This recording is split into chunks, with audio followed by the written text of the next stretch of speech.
When I wrote my first rap, I was 12 years old, and I was with my older brother, who, that's complicated, but okay, he's about 9 years older than me, so my big brother. We sat down and I wrote my first rap. At this point, I had wrote a poem or two. I actually wrote my first poem after the passing of my father. I was 5, and I annoyed everyone in the house, getting them to spell words for me. I didn't bother any one person. I had one of those big families where it's like aunties and cousins and stuff, and I have quite a few brothers, so I went from person to person to spell things out for me so that I could write my first poem. When I was 12, I wrote my poem with my big brother, my first rap, right?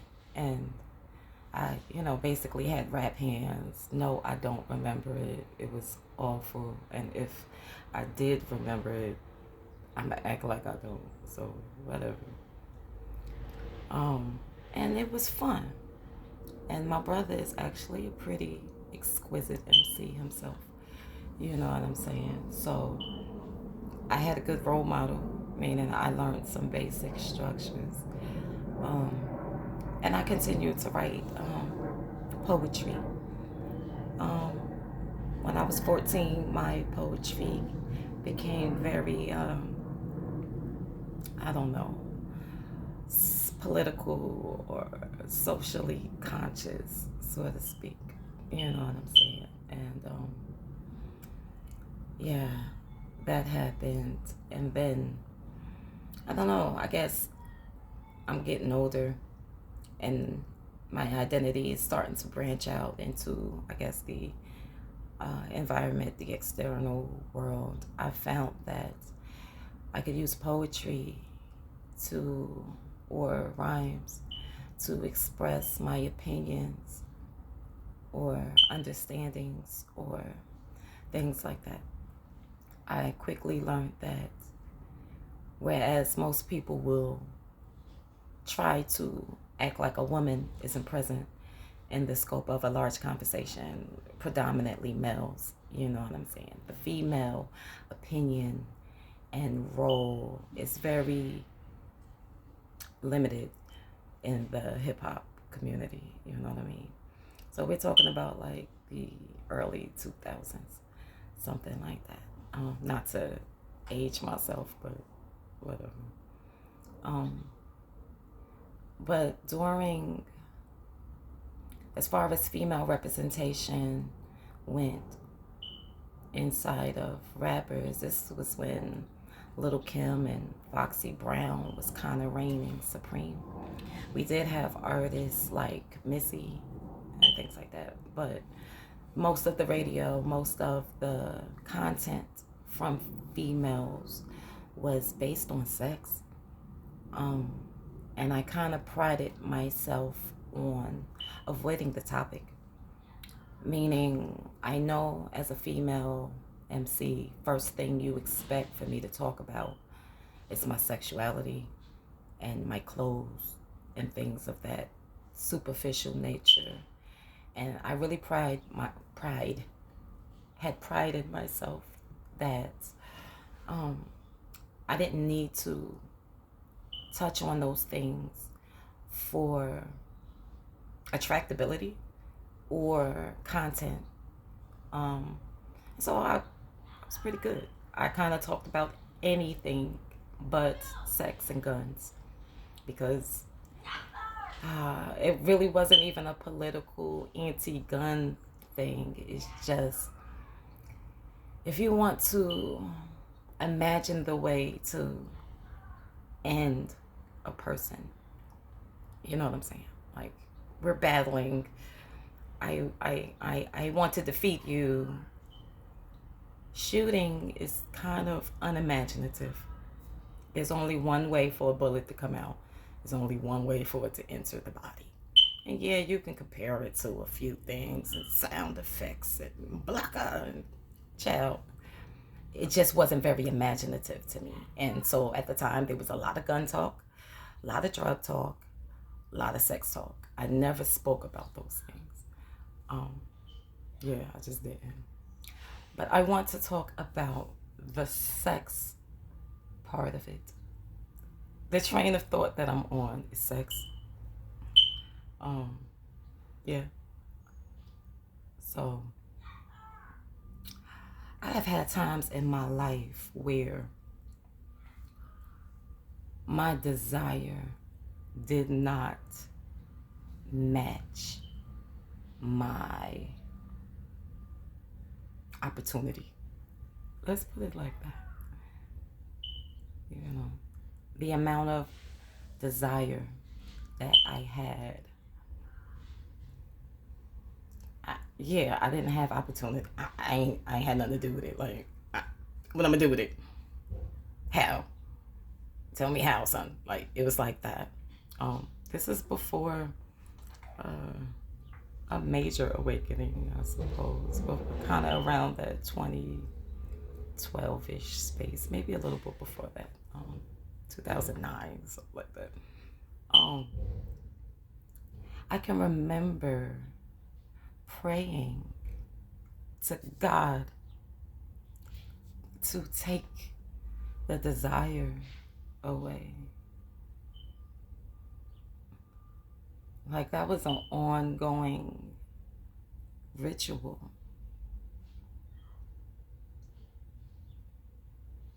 That was an ongoing ritual. I was in a relationship. It wasn't happy. But I also wanted to be ethical.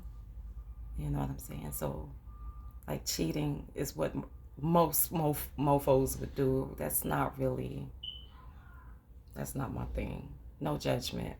Not to say I've never cheated, you know what I mean? But it's never a premeditated.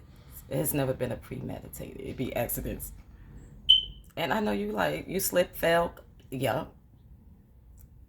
Yup. Sometimes things be slippery. Oops. I am screaming, laughing inside, but I do not want to alert my children to the fact I'm having fun right now. So I'm holding it in. Give me a minute. I'll be able to resume my train of thought. So I can remember praying this prayer, you know. Also, during all of this, in hindsight, I realized I was healing sexual trauma from childhood. I didn't feel like that's what I was doing, but that's certainly what I was doing, where I was confronting those events and how it interacted, mingled in my sex life and my sexual identity. And so, in addition to that, I did not speak about sex because of the environment. I was in a relationship. Didn't really have access to be able to play out my desires to the I'm hearing Prince insatiable, LOL. So I began praying, like, take this, like, this ain't going, I'm not going to be able to do this, raise this family, and, you know, I can't do that. I can't do both. I can't serve two masters. Like, take this shit from me. And then a few years after that, I began being ill in my womb space. No STDs or nothing of that nature, but sexually transmitted energy is a part of that, or the nature of sex itself is a part of that. It can't not be. You know what I'm saying? But ironically, one of the side effects of my condition, endometriosis, was decreased libido. Right? Right? Right?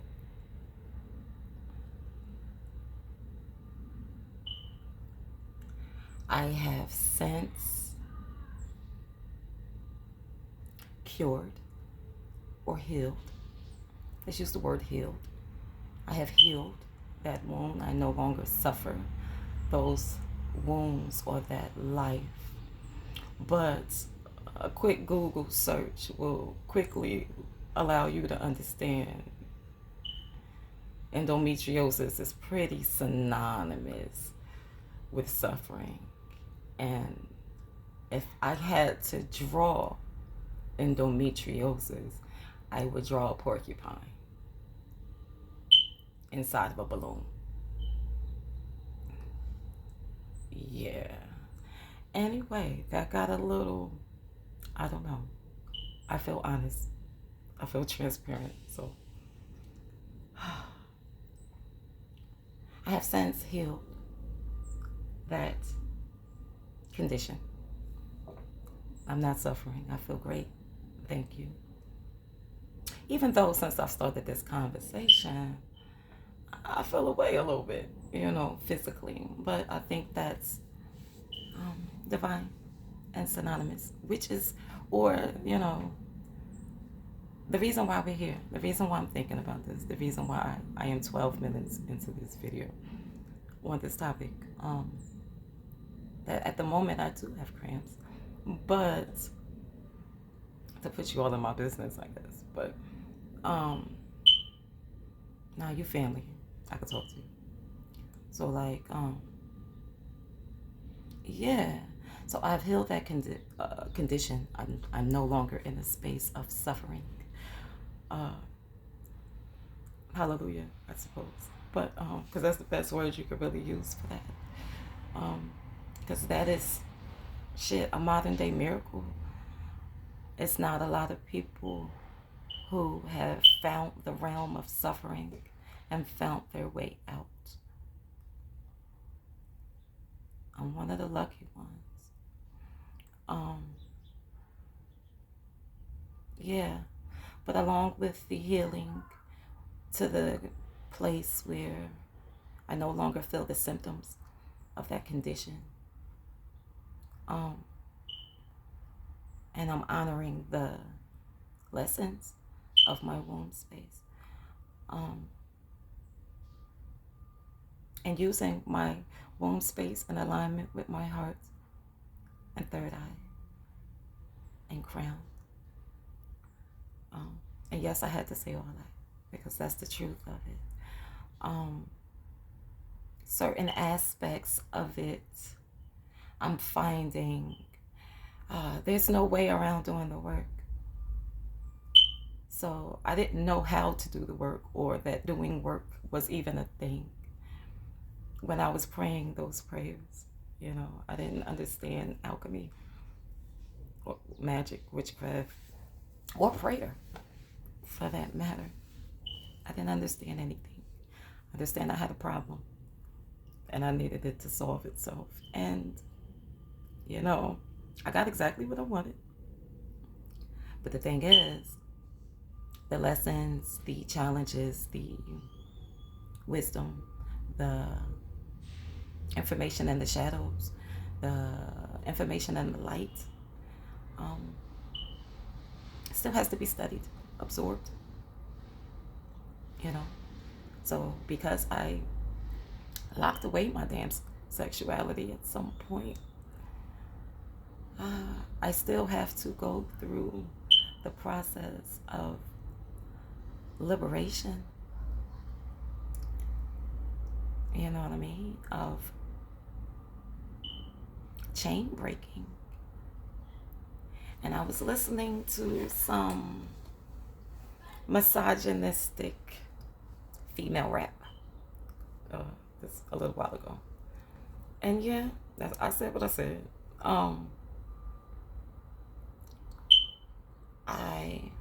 Meaning the way that I dance to the songs is different from how the women in the video dance to the song or women in the club or party dance to the song. I don't even think to move my body in that way in a public space. Like, don't even cross my mind. I kind of bop like a guy, I'd imagine. But I understood that as residuals of a prison. The fence is open, girl. You know? But upon me thinking of that, it was me understanding I do move my body like that, though. I do. In the in the sanctuary where it seems that I have preserved myself to a certain degree to, I don't know how to say it. I think I said it. I, I think I said it. I think I said it. I do move that way. And it's okay that I move that way. And I should move that way in the sanctity of the sanctuary. And it's not an imbalance, or rather to say, we naturally and have always did the right thing before the wrong reason. And so it's not even really a change in behavior. It's a expansion of it. When I go into those parties, I still ain't going to drop down to get my eagle on. That's not how I'm going to approach moving my body to music in a public setting. Like, I'm just not going to do that. It's not appropriate. You know what I'm saying? But the reason why I'm not going to isn't no longer the side effect from events. It is now a product of understanding product placement. I don't know why I said it like that. It's about understanding, oh, this is for this space. Oh. Oh. It's just like, oh, I don't. Anyway. Let me give myself a moment of silence to see if I have something else to say, because I'm blushing, which is shutting down the channel.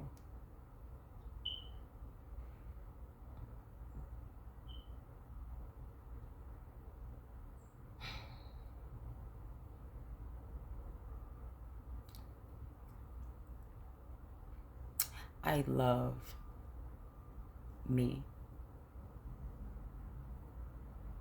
I love me a lot. Like,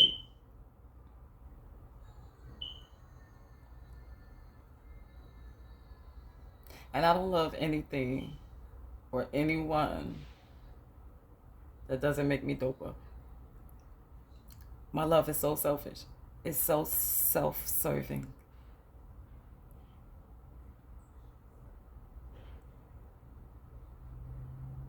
The thing is, the things that make me doper is damn near everything.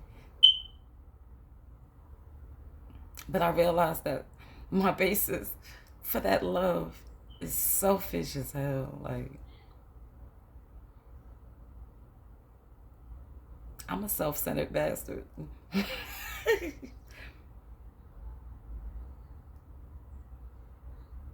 I'm a self-centered masterpiece.